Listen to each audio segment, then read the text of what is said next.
Hello dear viewers, আসসালামু আলাইকুম। যারা বিজিবি 104তম ব্যাচ নিয়োগের আশায় বসেছিলেন তাদের অপেক্ষার দিন কাটিয়ে অবশেষে প্রকাশিত হলো 104তম ব্যাচের বিশাল একটি নিয়োগ বিজ্ঞপ্তি।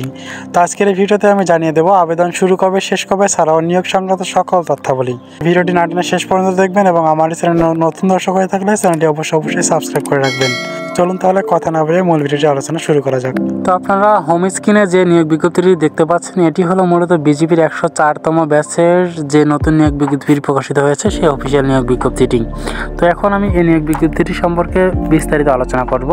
তো শুরুতে আসি শিক্ষাগত যোগ্যতা। শিক্ষাগত যোগ্যতার ক্ষেত্রে আপনার প্রয়োজন হবে এসএসসি সমমান পরীক্ষায় কমপক্ষে 3.00 এবং এসএসসি পরীক্ষায় কমপক্ষে 2.50 উত্তীর্ণ হতে হবে, যা পুরুষ এবং মহিলা উভয় প্রার্থীর ক্ষেত্রে প্রযোজ্য। আর বেতন স্কেলে দেওয়া রয়েছে 2015 সাল অনুযায়ী 9,000 থেকে শুরু করে 21,800 টাকা। এছাড়াও এর সাথে বাড়ি ভাড়া, বাসস্থান এবং বিভিন্ন ধরনের ভাতা মোতাবেক বেতন প্রাপ্য হবে। এবং বয়সের ক্ষেত্রে দেওয়া রয়েছে মার্চ 8, 2025 তারিখে 18 হতে 23 বছরের মধ্যে হতে হবে। এর মধ্যে যদি আপনার বয়স হয়ে থাকে তাহলে আপনি আবেদন করতে পারবেন, এর বেশি বা কম হলে আপনি আবেদন করতে পারবেন না। তো এবার শারীরিক যোগ্যতা। শারীরিক যোগ্যতার ক্ষেত্রে পুরুষ প্রার্থীর ক্ষেত্রে যারা সাধারণ কোটা করতে হবে তাদের ক্ষেত্রে পুরুষের জন্য 5 ফিট 6 ইঞ্চি এবং ক্ষুদ্র নিগোষ্ঠী কোটার জন্য 5 ফিট 4 ইঞ্চি, এবং মহিলা প্রার্থীর ক্ষেত্রে সাধারণ 5 ফিট 2 এবং ক্ষুদ্র নিগোষ্ঠী 5 ফিট। এবং ওজনের ক্ষেত্রে সাধারণ প্রার্থী 110 পাউন্ড এবং ক্ষুদ্র নিগোষ্ঠী প্রার্থী 104 পাউন্ড, মহিলা প্রার্থী 104 পাউন্ড এবং ক্ষুদ্র নিগোষ্ঠী 96 পাউন্ড।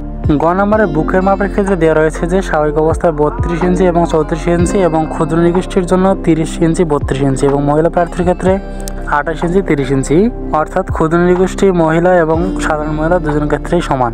এবং সর্বশেষ ঘ নম্বরে দেওয়া রয়েছে দৃষ্টিশক্তি। দৃষ্টিশক্তি পুরুষ প্রার্থী এবং মহিলা প্রার্থী উভয়ের ক্ষেত্রেই 6/6 থাকতে হবে, তাহলে আপনি আবেদনের যোগ্য হিসেবে গণ্য হবে। তো এবার সেই বৈবাহিক অবস্থা। বৈবাহিক অবস্থা অবশ্যই অবিবাহিত হতে হবে এবং সকল জেলাসমূহ হতে সিপাহী অর্থাৎ জিডি পদে পুরুষ এবং মহিলা প্রার্থীরা আবেদন করতে পারবেন, যেখানে আসন সংখ্যা অনেক সীমিত থাকবে।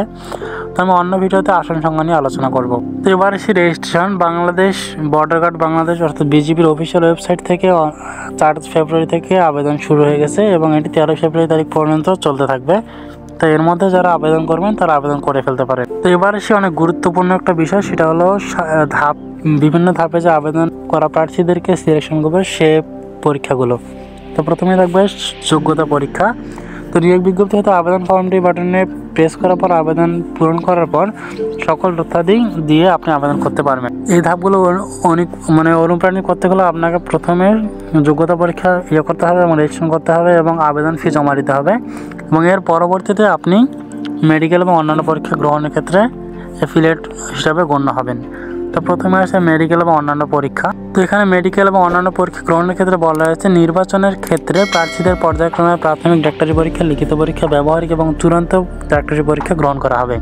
এবং শুধুমাত্র নির্বাচিত প্রার্থীকেই fasting sugar, HMB, SIV, HBS, AG, NTSIV বিভিন্ন ধরনের যে টেস্টগুলো রয়েছে সেগুলো আর কি দেওয়ার জন্য সিলেকশন করা হবে। তবে এখানে উল্লেখ করা রয়েছে এই টেস্টগুলোর মধ্যে কোথাও যদি আপনার পজিটিভ বা কোনো ঝামেলা হয়ে যায় সেক্ষেত্রে আপনাকে বাতিল হিসাবে গণ্য করে। তো এবার এসে আরও একটি গুরুত্বপূর্ণ অপশন নিয়ে, সেটা হলো ভর্তির সময় আপনাদের যে কাগজ অবশ্যই নিয়ে যেতে হবে।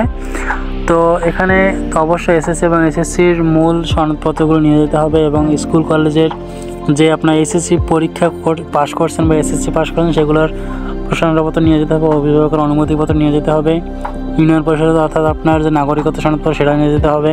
তারপরে আপনাদের যে প্রথম শ্রেণীর অফিসার কর্তৃক যে আপনার চারিত্রিক সনদপত্রের মূল কপি সেটা সত্যায়িত করে নিয়ে যেতে হবে।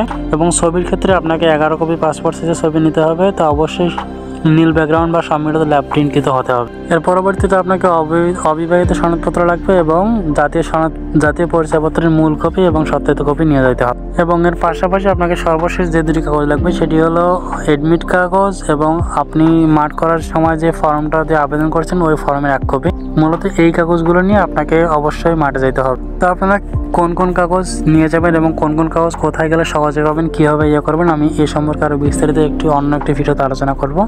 তো এবারে সে যে অন্যান্য যে ইয়েগুলো দেওয়া রয়েছে, বিশেষ দ্রষ্টব্যগুলো দেওয়া রয়েছে সেগুলো সম্পর্কে, তো সেগুলো অনেক বিস্তারিত দেওয়া রয়েছে। আমি এগুলো যদি আলোচনা করতে যাই তাহলে ভিডিওটা অনেক বেশি দীর্ঘায়িত হবে। তো আমি এটা জুম করে রেখেছি, আপনার স্ক্রিনশট দিয়ে পড়ে নেবেন।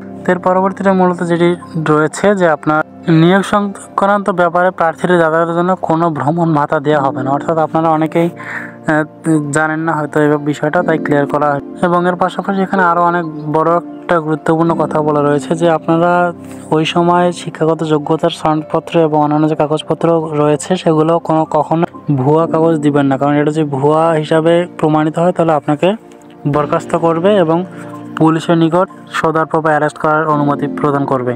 তো এই নিয়োগ সংক্রান্ত আরও বিস্তারিত তথ্য আপনারা ভিজিট করতে পারেন বাংলাদেশ বিজেপির যে অফিসিয়াল ওয়েবসাইটটি আছে সেখানে। আমি প্রয়োজনে ভিডিও ডিসক্রিপশনে লিঙ্ক দিয়ে দিব। এবং এছাড়া এখানে একটা হেল্প ডেস্ক দেওয়া রয়েছে, দেখছেন এখানে 4 তারিখ হতে এটা 13 তারিখ পর্যন্ত আপনি এটাতে সেবা নিতে পারবেন। এখানে নাম্বার দেওয়া রয়েছে, নাম্বারে কল করে সেবা নিতে পারবেন। তো ভিডিওটি ভালো লাগলে অবশ্যই লাইক করুন এবং বুঝতে কোথাও সমস্যা হলে কমেন্ট করে জানিয়ে দেবেন, আমি কমেন্টে রিপ্লাই দেওয়ার চেষ্টা করবো ইনশাল্লাহ। তো ভালো থাকবেন সবাই, আল্লাহ হাফেজ, দেখা হবে পরবর্তী ভিডিও।